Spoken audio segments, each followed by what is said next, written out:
Hello, everyone. Happy International Leadership Week. Happy Friday. So today, a quick episode just to go through my reflections, really, on what I've learned this week from all the various events and so on. Key lesson for leadership has always been for me that a leader is nothing without the team, which is why I think this year's theme of collaborating for success is such a critical and important one for leadership success as well. Putting people first, putting the team first, viewing these ideas as what they really are, much more than a means to an end, and about the big picture beyond the bottom line, the outputs or the demands of the shareholder or whatever else it is that we as leaders allow to distract us from the real job of leadership too often. So thank you for joining me today, listeners. We are recording live on a LinkedIn audio event today. Hello to those of you who are with us live. I'm also, of course, recording the audio and the video in the background, which will be uploaded later today as a podcast episode. So it's going to be available on YouTube, Apple, Spotify, all the usual places as soon as this recording is finished and as soon as I've had time to upload it, of course.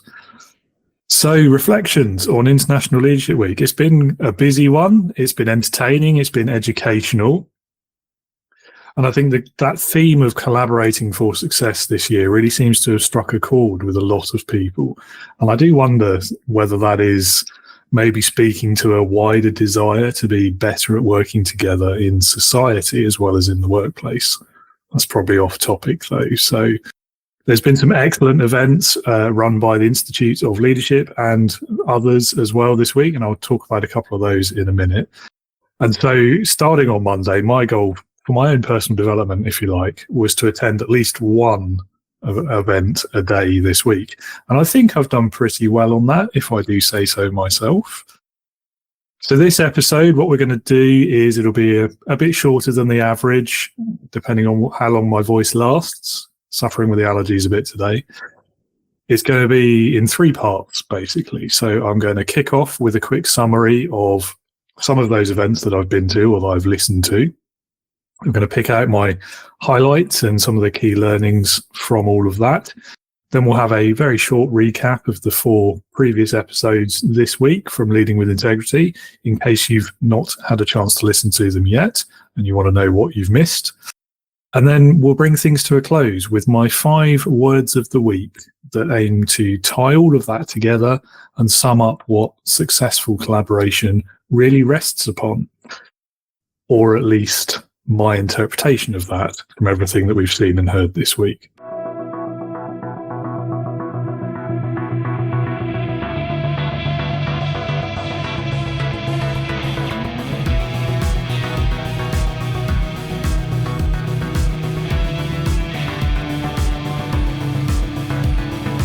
Welcome to the Leading with Integrity podcast.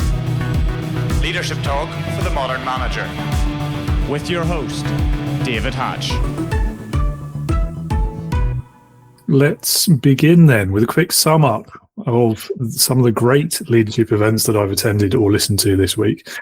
Kick the week off with the Institute of Leadership's hybrid launch event, which had some illustrious guests on a panel, including Ad Davies from Gymshark, which quite notable, I think.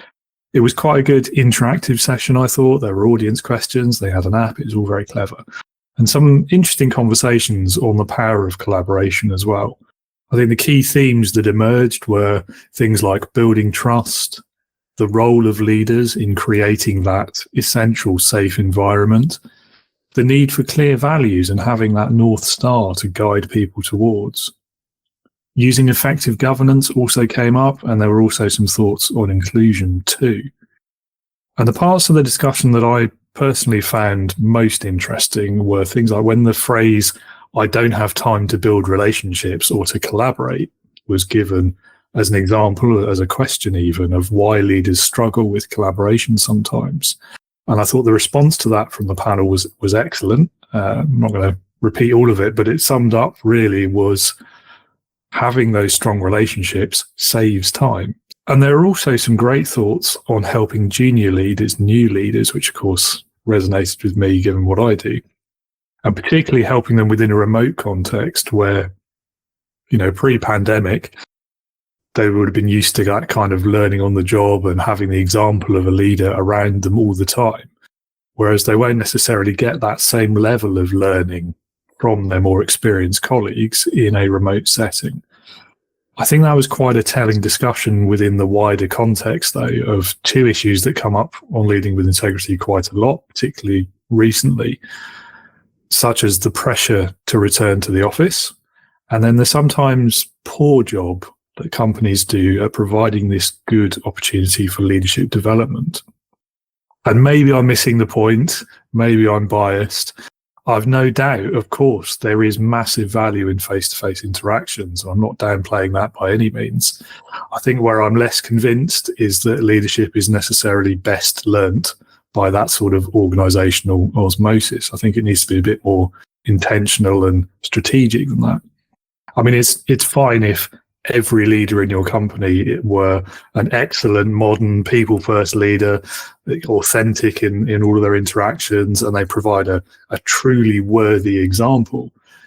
But how many organisations can honestly make that claim? Anyway, back to the discussion from Monday's session. I think the advice from the panel was to ensure that all of this is achieved effectively. And the key aspects to doing that were being intentional about it, using that virtual and the technology aspect to your advantage. So, for example, if that kind of the busy work or life gets in the way and you can't necessarily connect in person, but that mentoring relationship is still valuable to you, then that's where the virtual meeting, the power of Zoom, can really make a big difference. And we should all be trying to leverage that in both directions, really, not just for leaders, but for the followers too. And then finally, staying open to learn from each other, never assuming you know it all. I think that is such a powerful lesson just for leadership generally, but for life generally, really, as well as for how to get the best from your collaborations. And three more takeaways from the discussion, which were primarily, I think, were to do with the right ways to communicate within a collaborative environment. Firstly, don't take language for granted. I think this is something we see about communication more generally as well. It's a great point worth repeating. When it comes to any form of communication, we all tend to assume that because we understand something, so has the recipient, the person we're communicating to. And that can be quite a flawed assumption, actually, particularly in the case of email. I think we've all misread or misinterpreted an email at some point in our careers. So always try to be thinking about the individuals, how they best communicate, how they best assimilate information, and how you can meet them where they are and communicate in a way that it has the most impact for them. The next one was always be curious. I think that's another great practice for leaders anyway. But the benefits in collaboration are clear as well. It speaks to the previous point, really, because if you're open-minded, curious, asking those intelligent questions, then I think you can't really go too far wrong when you're trying to work with people or communicate with them. And certainly when you're trying to build rapport and a collaborative relationship. The third one that came up that I thought was really interesting in this context as well was self-awareness. We talk about that constantly in the context of leadership and how to be a better leader, but it's quite relevant for leaders in this specific setting as well. And there is a very cool self-awareness assessment tool that you can try out on the Institute's website. If you haven't found it yet, I will post the link in the comments later or the episode notes if you're not with us live. So do give that a go. It's quite enlightening. I found it useful anyway. On Tuesday morning, I joined one of Nicola Rylick-Jones's audio events. I believe they were running every day this week as well, but unfortunately Tuesday was the only one I actually managed to attend. So Nicola was joined by Melanie Robinson, who is the Deputy CEO of the Institute of Leadership. And I really enjoyed hearing some of the stories from Melanie's career, hearing a bit more about her background and where her career has taken her prior to the Institute, as well as her insights on how to create a functioning and collaborative team. And there were two big points that really stood out to me in this conversation. The first was the importance of creativity for successful collaboration, that bringing people together is important for more than business objectives alone. but for creating something that's greater than the sum of its parts. And I think if you really condense leadership down, that's kind of the goal of it, isn't it? You want to have that team, you want to be bringing people together, and you want a team that is greater than the sum of its parts. So I thought that was really on point. And then the second one was when Nicola and Melanie were discussing their thoughts on retention and turnover. There was a study that was quoted. I forget which one it was, and I should have written it down at the time. Bad admin on my part, sorry. But the study they quoted said that trust is higher in small companies of less than 50 people and for those people working remotely full time. And I thought that was incredibly interesting, particularly the remotely full time part, because if we look at this narrative of return to office and from the perspective of those bosses, those leaders who are making that judgment and calling everyone back in the post-pandemic world, it's quite easy to see that as an issue of trust. And I think this really underlines the kind of the omnidirectional, two-directional nature of trust. Those who are trusted to work full-time remote and who aren't kind of forced into the office so they can be micromanaged or constantly supervised, the clear reciprocation there is that they, in return, trust their leaders more because they are being trusted. I think that's quite a great proof point for something that I've always seen and said about trust, is that it is that reciprocal aspect. I think it's also quite an interesting link to the staff turnover and the people retention strategy as well. Trusted people stay longer, ultimately. I do think, though, that there's a bit more to be discussed there as to whether turnover is necessarily a negative thing. I would suggest that in the right circumstances, it could actually be a positive indicator of a leader who's great at developing and supporting people so that they exceed their current role and move on to bigger and better things. And perhaps we can talk about that later if any of you listening live have any thoughts you might want to share about it. On Wednesday, I listened in to the latest episode of Clayton Drotsky's series of LinkedIn Lives. And this series is on challenging the leadership narrative. It is excellent. I highly recommend listening to the next one if you haven't heard any of them before. Last year's Gallup study found that only 4 in 10 employees strongly agree with the statement that their leader or someone at work cares about them as a person. And so Clayton has grown this series out of an intention to change that quite depressing statistic. It's an important issue for all sorts of leadership aspects like productivity, happiness at work, people engagement, staff retention, and so on and so on and so on. Nobody really wants to work for a leader who doesn't care about them. So if your people feel that from you, then they won't work as hard or as long for you. So this week was episode 7, and that one focused on the responsibility of leaders to support the personal development of their people, why that matters, and how it plays into ensuring that your people do feel you care about them. There's some great practical advice in the episode as well on the ever important how to actually achieve all of that. And Clayton does an amazing job of delivering it as well. It was good fun session. Highly recommend going to the next one. The key takeaway from it that I would sum up in one quote, actually, which is the best place to start development is in a one-to-one. And he underlines really the importance of having those regular face-to-face one-to-ones. I mean, face-to-face can still be via Zoom, can't it? It's still a face-to-a-face. But anyway, having those booked and making sure that that is part of your day-to-day leadership practice even. Most importantly, though, is once they're in the calendar, stick to them. Don't put them off. Don't push them down the list of priorities. Don't be that leader who's constantly rescheduling one-to-ones and then never actually ended up doing them. Frequent, informal, short one-to-ones can be really powerful conversations. And I would argue as well, I think Clayton would agree with me, it's a better way of doing it than the annual appraisal. Most things are better than the annual appraisal, to be fair, but the other massive advantage from doing these one-to-ones is knowing your people. Again, to lead people effectively, you have to know them, you have to understand them, you have to know what they care about. So use those one-to-ones to gain insights about them. Lead with curiosity, ask questions, find out what they enjoy doing at work, what they feel they're good at, what's the thing they dread being asked to do. Again, Clayton has some amazingly good suggestions for questions to ask. So if you ever get stumped in those situations, he's the man to help you. And then the power of listening as well. We talk about that nearly every episode on Leading with Integrity. Listening comes up because that is, in my opinion, the primary part of communication. 2 ears, 1 mouth, right? So ask your question, then be quiet and absorb the answer without interrupting. Resist that temptation to butt in.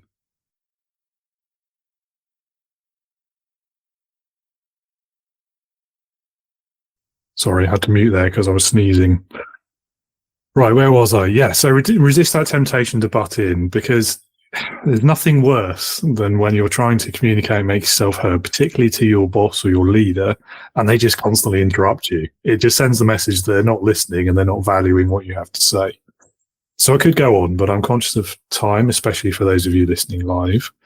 So those were some of the great events I managed to get to this week. I wish I'd done more, but as we all know, life gets in the way and time is at a premium. So I'm really glad I did make it to those ones. I'll put links to all of the replays and everything in the comments and in the show notes as well. So you're encouraged to go and watch them as well. So I'll move on now to a quick recap of the 4 episodes that we've already done this week on Leading with Integrity. So for episode 104 on Monday, I was joined by Executive and Communications Coach Dave Bates, by Tech CEO and founder Denzel Eden, by medal-winning former Olympian and Executive Coach Joey Lai, by retired Top Gun instructor and pilot George Dom, and last but not least, by expert on empathy and emotional agency Ira Lepanen. What do all of those varying careers and expertises have in common? Some serious knowledge and experience in the importance of collaboration and how to achieve it successfully, which was bang on theme for International Leadership Week. So that's what we talked about in that ensemble episode. Then on Tuesday, episode 105, in which I spoke with educator, academic, storyteller, and stand-up comic, former school superintendent Ray Lauk.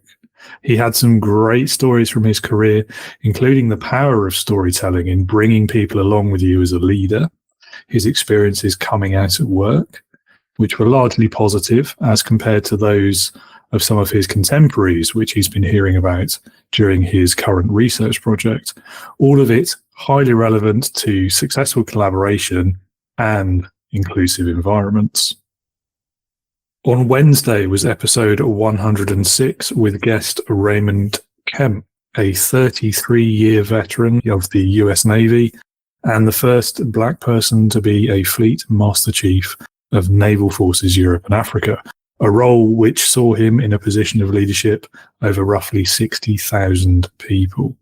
Raymond's stories from joining the Navy at 17 in 1986, serving throughout some historic, dynamic changes to both his organisation and society at large, have given him some inspirational insights on subjects like resilience, racial and gender diversity, and how to lead successful teams. And then yesterday in episode 107, I was chatting with Summer Jelinek, a leadership keynote speaker, author, and alumni of the Disney College program, about her experiences and work in the field of leadership, about what and how Disney gets it right in providing opportunities for new or aspiring leaders to practice their craft before they have to do the job, and her career before, during, and since Disney, not to mention some great advice and guidance for any leaders out there in the audience or beyond. So yes, it's been a busy week. I've really enjoyed it though, and there were some great episodes, some brilliant nuggets in there from some truly amazing and inspirational guests. And so to sum up the key takeaways from all of that this week and for collaborating for success, here are my 5 words of the week. Trust, safety, communication, values, and diversity. So number 1 then, trust, because collaboration requires trusting relationships. Are you going to work with someone you don't trust? Maybe, but it won't work that well. Safety, psychological and otherwise, because it's really hard to trust if you don't feel safe. It's really hard to take the risks and make the mistakes that sometimes are a requirement of effective collaboration, again, if you don't feel safe. Communication, because to lead and to collaborate means effective communication. It means achieving clarity. I would also include within this the ability to have productive conflict as well. All of these aspects of communication are essential. If you can't do them, then you can't collaborate, or at least not very well. And then 4th, values.